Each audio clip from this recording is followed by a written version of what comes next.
வணக்கம் வணக்கம்.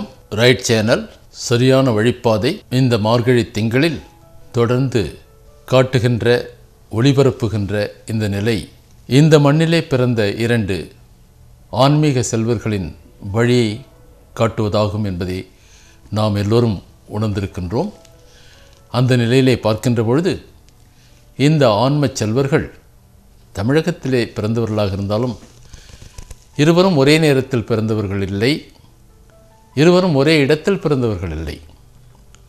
ஒருவர் ஸ்ரீவில்லிபுத்தூரிலே பார்த்து எடுக்கப்பட்டவர். உங்கள் அனைவருக்கும் தெரியும். திருத்துறைவாய் என்கின்ற இறைவனுடைய கழுவப்பட்ட பொருள்கள் வருகின்ற வழியிலே அந்த துளசி செடிகளின் நடுவிலே கண்டெடுக்கப்பட்ட குழந்தை ஸ்ரீவில்லிபுத்தூரிலே. அந்த அம்மையாருக்கு இன்றைக்கு தனியாக ஆண்டாள் கோயில் என்றே ஒன்று இருக்கிறது. இங்கே வந்தீர்கள் என்றால்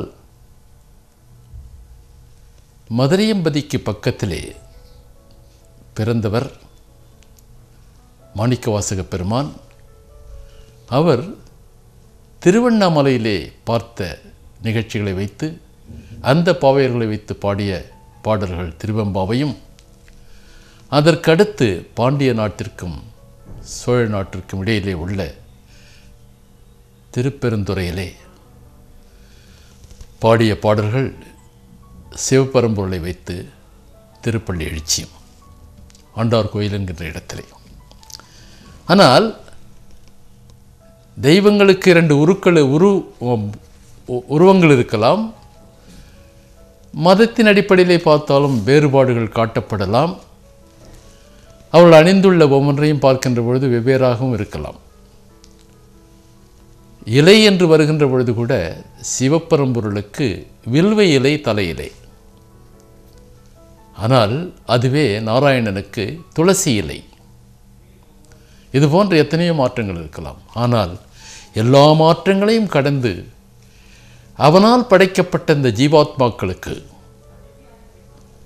அவனால் உருவாக்கப்பட்ட இந்த உயிர்களுக்கு, இந்த ஐம்பெரும் நிலையிலே இருக்கின்ற இடங்களிலே எல்லாம் முக்கியமாக இருக்கின்ற இந்த பூமியிலே இருக்கின்ற இவர்களுக்கு காட்டப்பட்ட நிலை இருக்கிறதே, அந்த நிலைதான் இப்படிப்பட்ட இரு ஆன்மீக வல்லுநர்களால் நமக்கு போதிக்கப்படும் பாடமாகும். இந்த பாடத்தை நாம் படிக்கின்ற பொழுது நாம் ஏதோ பார்த்தோம், படித்தோம், சென்றோம், மறந்தோம் என்று இருக்கக்கூடாது. ஏனென்றால் வாழ்க்கையில் படிக்க ஆரம்பித்து விட்டோம் என்றால் அதற்கு பிறகு அது காட்டுகின்ற அறவழியிலே நடந்து காட்ட வேண்டும். அதைத்தான் எழுதியவர்கள் எதிர்பார்த்தார்கள், எழுதுகின்றவர்களும் எதிர்பார்க்கின்றார்கள், அடுத்து எழுதப்போவரும் எதிர்பார்ப்பார்கள். இப்படிப்பட்ட எழுத்துக்களை நாம் தலையிலே வைத்து அதை மூளையோடு இணைத்து சரியான முறையிலே பார்த்தோம் என்றால் நம் தலையிலே எழுதப்பட்டிருக்கின்ற எழுத்துக்கள் கூட சில நேரங்களிலே மாற்றப்படலாம். தர்மத்தின் நிறையிலே வேறு சில நல்ல எழுத்துக்கள் எழுதப்படலாம். அதை நாம் பார்ப்போம். இங்கே இந்த இரண்டு பாடல்களை நான் உங்களிடத்தில் படித்து விடுகின்றேன். திருப்பாவையிலே அம்மையார் எழுதுகின்றார். எல்லே இளங்கிளியே இன்னும் உறங்குதியோ, சில்லென்றழையேன் மின் நங்கைமீர் போதுகின்றேன், வல்ல உன் கட்டுரைகள் பண்டே உன் வாயறிதும், வல்லீர்கள் நீங்களே நானேதான் ஆயிடுக, ஒல்லை நீ போதாய் உன்கென்ன வேறுடைய என்னரும் போந்தரோ, போந்தார் போந்தெண்ணிக்குள் வல்லானை கொன்றானை மாற்றாரை மாற்றழிக்க வல்லானை மாயானை பாடலிரும்பாவை. முக்கியமான வரி. வல்லானை கொன்றானை மாற்றாரை மாற்றழிக்க வல்லானை மாயானை பாடேலோர் எம்பாவாய். அதற்கடுத்து திருவெம்பாவையிலே மாணிக்கவாசக பெருமான் சொல்கிறார். ஓரொரு கால் எம்பெருமான் என்றென்றே நம்பெருமான், சீரொரு கால் வாயோவாள் சித்தங் களிகூற, நீரொரு கால் ஓவா நெடுந்தாரை கண்கணிப்ப, பாரொரு கால் வந்தனையால் வெண்ணோரை தான்பணியாள், பேரறியர் கிங்கனே பித்தொருவர் ஆமாறும், ஆரொருவர் இவனும் ஆட்கொள்ளும் வித்தகர்தான், வாருருவ பூன்மொழியீர் வாயார நாம் பாடி, ஏருருவ புனல் பாய்ந்து பாடோரெம்பாவாய். இங்கே புதிதாக நீங்கள் நேர்முகத்தோடு பார்த்தீர்கள் என்றால் இங்கே மாயன் யார், கொல்லுபவன் யார், கொன்று அழிப்பவன் யார் என்பதை நீங்கள் தெரிந்து கொள்ளலாம். இறைவனுக்கு உரிய கடமை அறத்தை பாதுகாப்பது, அந்த அதர்மத்தை அழிப்பது. இந்த பக்கம் வந்தீர்கள் என்றால் கூட அவனுடைய திருப்பாதங்களை பற்றி நாம் பற்றி பாடுகின்ற பொழுது, எண்ணுகின்ற பொழுது, அந்த திருப்பாதங்கள் மிக முக்கியமான பாதங்கள் என்பதை நாம் தெரிந்து கொள்ளலாம். இந்த இடத்திலே நான் ஒரு செய்தியை உங்களிடத்திலே என்ன சொல்ல வருகின்றேன் என்றால், திரும்ப திரும்ப பார்க்கின்றோம், இதுவரைக்கும் பார்க்கின்ற பொழுதும் படிக்கின்ற பொழுதும் இந்த தூங்குகின்ற பாவைகளை எழுப்பி எழுப்பி இவர்கள் எப்படிப்பட்ட நிலைகளையெல்லாம் விவரித்து சொல்லுகின்றார்கள் என்பதை பார்க்கின்றோம். ஒரு பக்கத்திலே ஆண்டாள் நாச்சியார், இன்னொரு பக்கத்திலே மாணிக்க வாசகப் பெருமான். இவர்கள் எந்த நிலை அடைகின்றார்கள் என்பதை பார்க்க வேண்டும். இவர்கள் எதை எதிர்பார்க்கிறார்கள் என்பதை பார்க்க வேண்டும். அவருடைய எதிர்பார்ப்பு ஒன்றே ஒன்றுதான், இறைவனுடைய வழிப்படி நாம் நடந்து காட்ட வேண்டும், அதை சமுதாயத்திற்கு சொல்லி அந்த சமுதாயத்தை நடக்க வைக்க வேண்டும் என்பது தவிர வேறு எந்த எதிர்பார்ப்புமே கிடையாது. அந்த எதிர்பார்ப்பின் பலன்களை கூட அவர்கள் இறைவனுடைய பாதத்திலே மடித்து வைத்துவிட்டு சென்று விட்டார்கள். ஆகையால் இந்த நிலையிலே நாம் பார்க்கின்ற பொழுது இவர்கள் யார்? எங்கோ ஒரு இடத்திலிருந்து எடுக்கப்பட்ட, பெரியாழ்வாரால் எடுக்கப்பட்ட இந்த குழந்தை நாராயணனை பாடுகின்றது. ஏதோ ஒரு நல்ல நிலையிலே அமைச்சனாக இருந்த இந்த மாபெரும் ஒரு ஆசான் இவர் எல்லாவற்றையும் துறந்துவிட்டு பலவிதமான தண்டனைகளையும் பெற்ற பின்னர் இவன்தான் இவனுடைய பாதம்தான் என்ற பாடவை உங்களுக்கு சொல்லுகின்றார். இந்த நிலை இருக்கிறதே, இது சாதாரண நிலை அல்ல. இதுதான் ஒரு மனிதன் குரு நிலை அடைகின்றானே, ஆசிரிய நிலை அடைகின்றானே, போதிக்கின்ற நிலை அடைகின்றானே, அந்த நிலை, அந்த போதனை நிலையை, அந்த குரு நிலையை காட்டுகின்ற பெருமை இந்த மண்ணிலே பிரித்த பலருக்கு உண்டு. இந்த குருக்களை நாம் பார்க்கின்ற பொழுது இவர்கள் எதை எதிர்பார்த்து செய்கிறார்கள் என்றால், அவர்களுக்கென்று எந்த எதிர்பார்ப்பும் இல்லை. ஆனால் எல்லாம் வல்ல இறைவனால் படைக்கப்பட்ட நாம், அவன் நம்மை எதற்கு அனுப்பி வைத்திருக்கின்றானோ அந்த கடமையை செய்ய வேண்டும் என்பதற்காக செய்து காட்டுகின்றார்கள். இந்த குருமார்களை பற்றி நாம் தெரிந்து கொள்ள வேண்டும் என்றால், ஒரு மனிதனுக்கு பொதுவாக 3 கடவுள்கள், கண்ணுக்கு தெரிகின்ற கடவுள்கள்.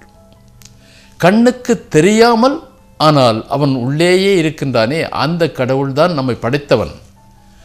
அவன் படைத்த இன்னும் 3 பேர் இருக்கின்றார்களே, அந்த 3 பேர்களை பார்ப்போம் என்றால் அவைகளை நாம் பார்க்கின்ற பொழுது பதியாகவும் நம்மை பசுவாகவும் அதற்கு இடையிலே இருக்கின்ற பாசமாகவும் பார்த்தோம் என்றால், நம்மை உலகத்திற்கு தந்தார்களே அவர்கள் தந்தை என்றும் தாய் என்றும் 2 பதிகள்.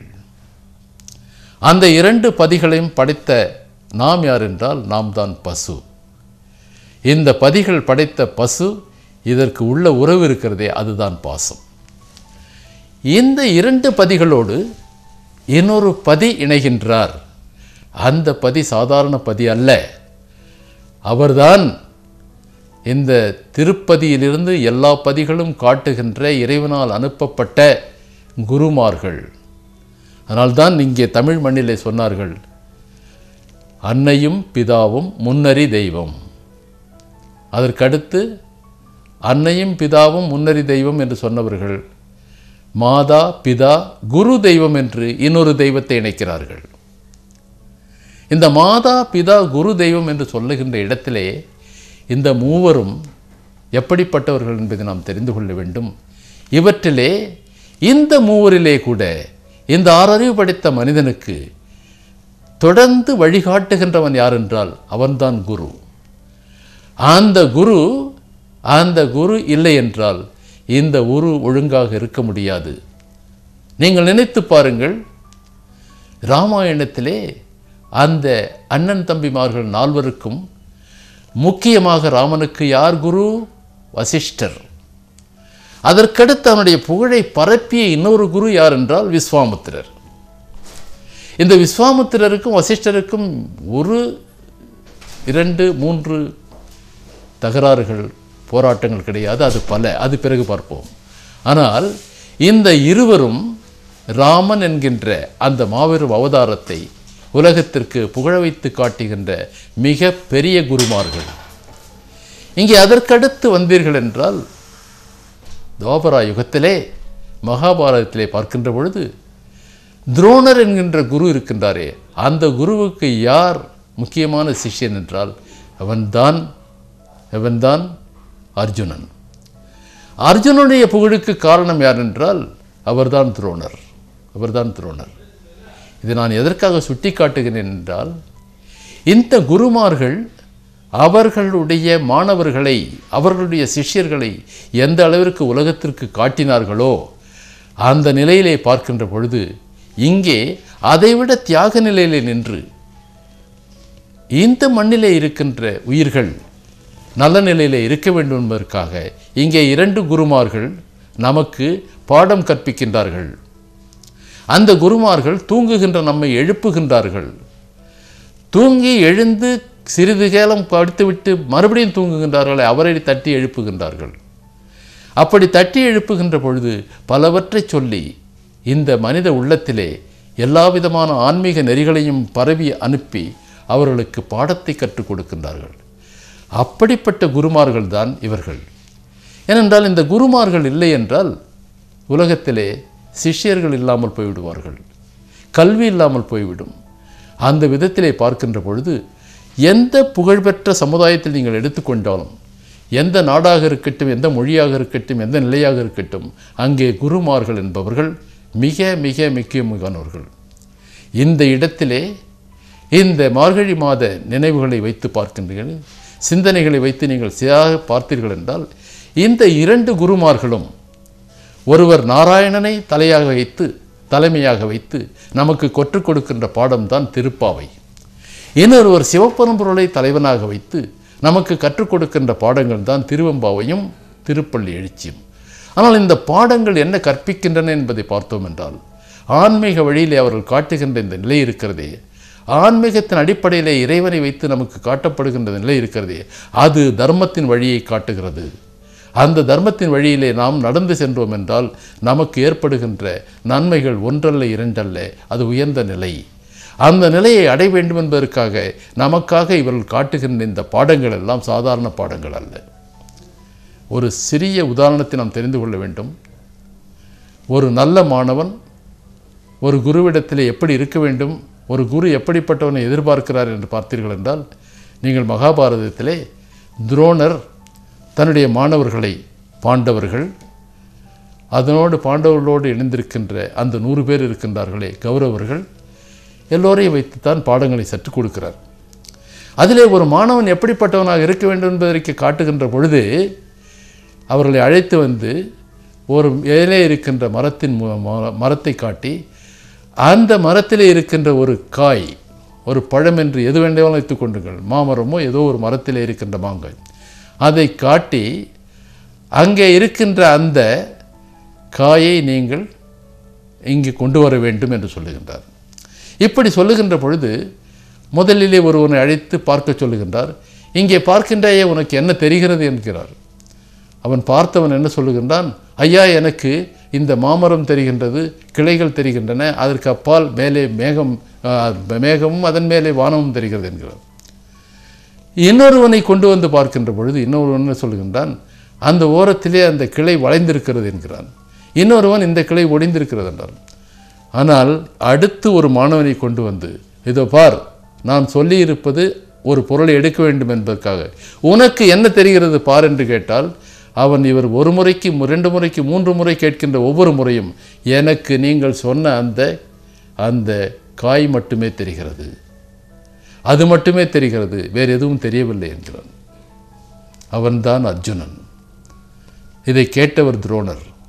அதே போன்று இந்த எழுதப்பட்ட இந்த ஆன்மீக நெறிகளை கேட்கின்ற நீங்கள் அந்த நெறிகளுக்கு ஏற்ப நடப்போம் என்று முடித்தீர்கள் என்றால், அதை எழுதினார்களே அவர்கள் செய்த இந்த புண்ணியம் இந்த மண்ணை சாரும். இந்த மண்ணை சாருகின்ற பொழுது அந்த மண்ணிலே பிறந்த அனைவரையும் சாரும். ஆகையால் இந்த குருமார்கள் எந்த விதத்திலே உயர்ந்தவர்கள் என்பதை நாம் பார்க்க வேண்டும். காரணம், அன்னையும் பிதாவும் முன்னறி தெய்வம் என்றோம், மாதா பிதா குரு தெய்வம் என்றோம். இந்த மாதாவையும் பிதாவையும் விட குரு எப்படி உயரமான தெய்வம் என்றால் அதற்கு ஒரு வடமொழியிலே ஒரு ஸ்லோகம் இருக்கிறது. குரு பிரம்மா, குரு விஷ்ணு, குருதேவ மகேஸ்வர், குரு சாட்சாத் பரபிரம்மம் தஸ்மஸ்ரீ குருவே நமக. அந்த இடத்துல என்ன சொல்லுகின்றான்? குரு பிரம்மா மட்டுமல்ல, குரு விஷ்ணு மட்டுமல்ல, குரு சிவனும் கூட. இந்த மும்மூர்த்திகள் இருக்கின்றார்கள். இந்த மும்மூர்த்திகள் கற்றுக் கொடுக்கின்ற இந்த பாடத்தை, இந்த வாழ்க்கையின் பாடத்தை நமக்கு கற்றுக் கொடுத்து தெளிய வைத்து நடக்க வைக்கின்ற இவர்கள் இந்த குருமார்கள் யார் என்றால் இவன்தான் பிரம்மா, இவன்தான் விஷ்ணு, இவன்தான் சிவன். ஆகையால் அந்த இடத்திலே மாதா பிதாவை விட உயர்ந்த இடத்தை இவர்கள் அடைகிறார்கள், உயர்ந்த வழியை நமக்கு காட்டுகிறார்கள், உயர்ந்த நிலையை அவர்கள் பெறுகிறார்கள். குரு பிரம்மா, குரு விஷ்ணு, குருதேவ மகேஸ்வர், குரு சாட்சாத் பரபிரம்மம் தஸ்மஸ்ரீ குருவே நமக.